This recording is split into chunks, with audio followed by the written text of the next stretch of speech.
Okay, everybody, it's time to talk about the 2022 Academy Award Best Animated Film nominees and winners. So the nominees were Guillermo del Toro's Pinocchio, Marcel the Shell with Shoes On, Puss in Boots: The Last Wish, The Sea Beast, and Turning Red. And the winner is Guillermo del Toro's Pinocchio. Now, I'm gonna have to disagree with this one.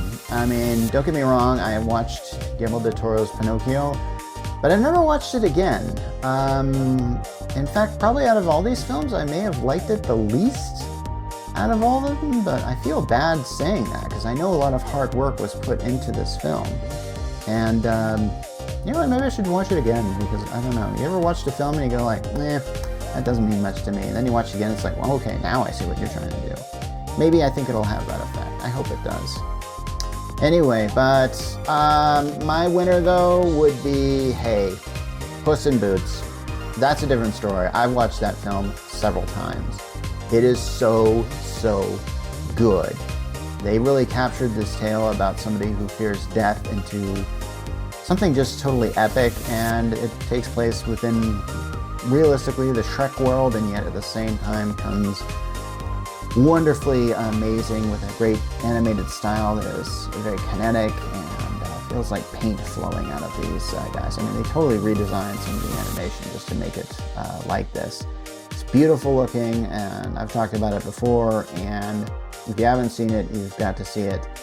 And I know Shrek 5, the trailer's getting a lot of panning right now, so maybe they need to go towards a more Puss in Boots direction, just a suggestion. But hey, more than me have made the suggestion. As for Marcel the Shell with Shoes On, I love this film with all my heart. I am serious. I don't know how this got a nomination because it's mostly live action, really. There is animation in it, but as I've seen films that have animation in them not get nominated for it, but this one, Best Animated Films, I mean, I guess you couldn't do this film without the animation. It's weird to me. I don't know. It'd be like nominating, say, Who Framed Roger Rabbit for Best Animated Film or something like that. Not that they could do that. But Marcel the Shell with Shoes On, it makes me just happy and sad all at once. It's just a beautiful looking film. Anyway, The Sea Beast, I remember thinking it was a very good story, and it's about really how we deal with the concept of monsters as we know it. Like, if something is giant and it's ravaging, does that make it a monster? I think that's the basic gist. That was my takeaway from this film, and that's about the thing I remembered most about this film. A lot of interesting graphics in it. I think it's deserving of the nomination, so hey, what can I say? And as for Turning Red, I can tell you, Turning Red is one of those films like you will either like it or you will hate it. And I could tell from the first few minutes of this film that I was either going to like or hate this film. As it is, I really like it. It has a lot of good moments in it. It addresses adolescence in the most awkwardly way possible, but it's so different for Disney and Pixar to do a film like this that I loved it for that, just for that right there, so yeah.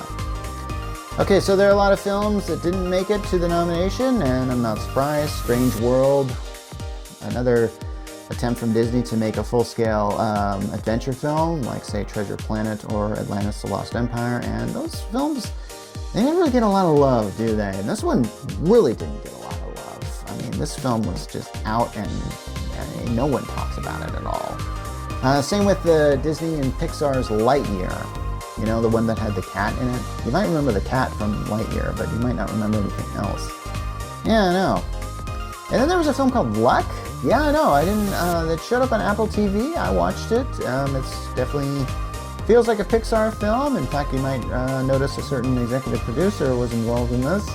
But it's just not as engaging. I did like the overall the idea of the film. I think was better than its execution. So I'll give it that one. There's one R-rated film that was called The House, and I watched this on Netflix. If you haven't seen this film, it's just about, it's three different stories that are tied together rather loosely.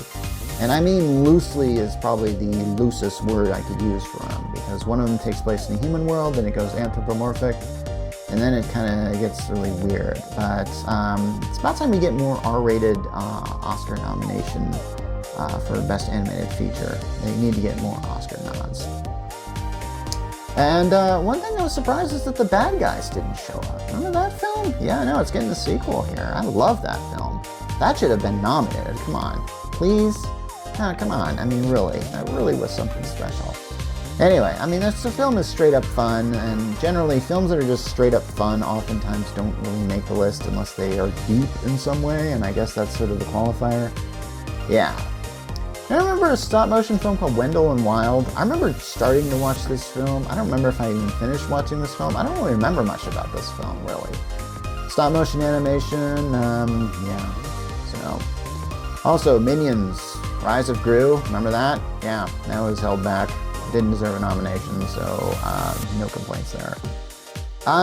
One film that really should have gotten a nomination, a film that I saw on Netflix. It was called Intergalactic.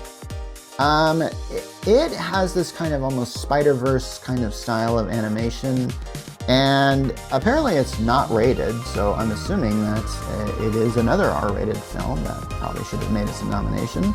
Hey, what you gonna do? Speaking of Netflix, or films, animated films on Netflix, there was Apollo 10.5. This one really had nothing to do with the space program, but it was really about like how a child perceived the space program back then. They were apparently living in Houston.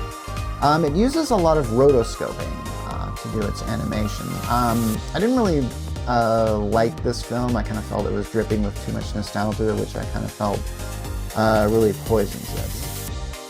And another film that didn't make it was The League of Super Pets. I mean, I thought this film was kind of fun, but like I said, the fun ones usually don't get it, or the funs that... But there is some deeper meaning in that. There's a story of the Bat Hound, and his backstory was kind of painful. But feels like a backstory of another film, like, say, from Toy Story 2. But a lot of people have said that. Okay, and then of course there's a Hotel Transylvania film that I think was straight to Amazon Prime, and it's not surprising that didn't really make it. I know I watched that film, but I don't really remember much about it. Anyway, next time we're going to discuss the 2021 Oscars and the winners and what should have been nominated.